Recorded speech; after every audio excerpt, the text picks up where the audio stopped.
بدعتی، متکبر اور فاسق کو سلام کرنے کا شرعاً کیا حکم ہے؟ چنانچہ سلام کرنا یہ ایک مسنون عمل ہے،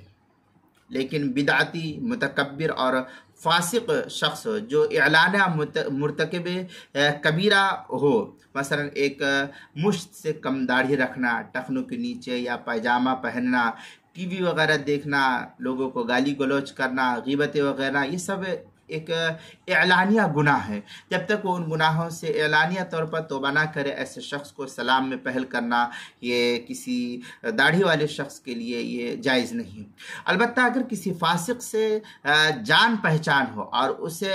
سلام نہ کرنے میں تہمت کبر اور اس کے لیے دینداروں سے مزید تنفر کا باعث ہو، تو ایسی صورت میں پھر سلام کی پہل کرنے کی گنجائش شمار ہوتی ہے۔ چنانچہ اللہ تعالیٰ کا فرمان ہے فَإِذَا دَخَلْتُمْ بُيُوتًا فَسَلِّمُوا عَلَىٰ أَنفُسِكُمْ، یہ سورہ نور پارہ نمبر 18 آیت نمبر 61 پر اس کو نقل کیا۔ علامہ شامی لکھتے ہیں تُطْعِمُ الطَّعَامَ وَتُقْرِئُ السَّلَامَ عَلَىٰ مَنْ عَرَفْتَ وَمَنْ لَمْ تَعْرِفْ، اس طریقے کے الفاظ جو ہے فتاوی شامی جلد نمبر 9 صفحہ نمبر 591، کتاب الحظر والاباحہ فصل فی البیع کے تحت جو ہے اس کو نقل کیا ہے۔ آگے مزید ہے فتاوی شامیہ میں وَيَكْرَهُ السلام علی الفاسق لو معلنا وإلا لا، یہ کتاب فتاوی شامی جلد نمبر 9 صفحہ نمبر